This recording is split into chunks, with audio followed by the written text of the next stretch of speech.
until they give the jizya willingly while they are humbled. And the jizya is protection money that is taken from disbelievers in return for their lives. If they do not want to convert to Islam, then they are told, okay, fine, you can be our subjects, our lesser subjects, but you must pay us an amount of money that is completely determined from us, by our caliph. Depends on our needs. It depends on whether we are currently at war, whether we need more from you or not. And that amount is paid so that you can continue existing as lesser people with significantly fewer rights under brutal Muslim rule.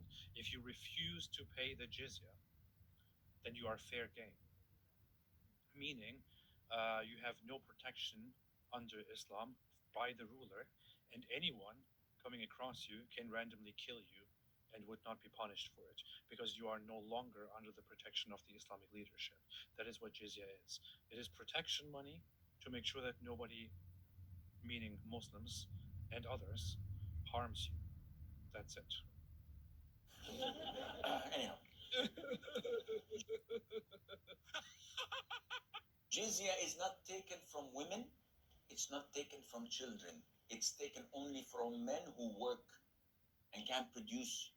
So we take jizya.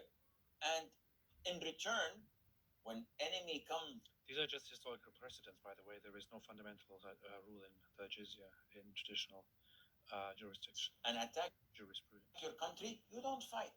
We Muslims protect you. SubhanAllah, for this little money? Yes. And you... Yeah, protect from who? Who are they protecting us from? From other Muslims. Yeah, guys, this is just Mafia 101. Hey, we're here to protect you, or we're going to kill you. So give us money for your protection. From who? From us killing you. Very reasonable. Okay, yeah, good deal there. Good deal. Very reasonable. And by the way, when he said, it's maybe maybe less, and maybe even the same as zakat. No, it's whatever the ruler decides. And when Muhammad made the Jews of Khaybar dhimmis, the jizya was half of their annual produce. It was half. That was way more than zakat, buddy. Alhamdulillah. Alhamdulillah. Enjoy sitting in your homes and in your country and live your life normally. But the ruling is for Sharia. So you do not open nightclubs, you do not fornicate in the streets, you do not... No, Sharia rules, but you live your life, you marry, you... It's so funny how when Muslims explain these things, they always go to the most extreme examples to make you think, oh, it's not actually that bad. Under Sharia, you have to be a subject of Sharia, meaning you should not be, having public sexual activities and having nightclubs and things like that. Although a nightclub is not really an extreme thing, to be honest. But it is significantly worse than that. Your rights are brutally restricted if you are a subject under Islam with jizya. It is the dhimmi system. If you want to inform yourself on the issue, study the dhimmi system. Dhimmi system. It is based on historical documents from early Islamic history that have very much established how non-Muslims are supposed to be run or are supposed to be governed by Muslim rulers. Dhimmi, D-H-I-M-M-I, is how historically it was defined. Muslims rule over a non-Muslim population, for example, over Christians, and what they do is Christians are then restricted forever in the future, for example, from wearing Christian symbols. They can no longer build new churches. If their churches are destroyed, they cannot repair or rebuild them. The churches are all supposed to be lower than mosques. If there are churches that are higher than mosques, then they are to be destroyed or turned into mosques. Christians are supposed to always treat the Muslims like their lords. And If they're sitting somewhere in public and the Muslim comes and says, "Hey, get up there, I want to sit there," you're supposed to submit. Otherwise, you're breaking your pact of protection with the Muslims. If a Muslim wants to come into your house because he's tired, you are not supposed to say, "This is my house. You can't come in here." You're supposed to say, "Okay, sure, yes, go ahead. Come into my house, sleep in my bed. I will sleep on the floor somewhere. No problem." This is how Islam is supposed to treat the disbelievers who are conquered by Muslims. This is the system that he's glorifying. And there is no problem for him in glorifying that, because Islam is all about injustice and supremacy and oppression and slavery, as we will see. Have children, you enjoy your life, but publicly, Islam rules. If they refuse, then we have to fight.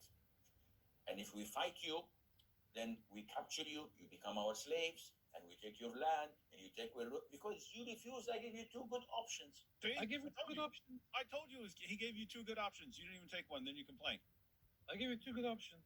Option number one, convert to Islam. Option number two, become our subjects and do whatever we say and pay protection money or die. If you don't accept those, what do you want? We'll kill you.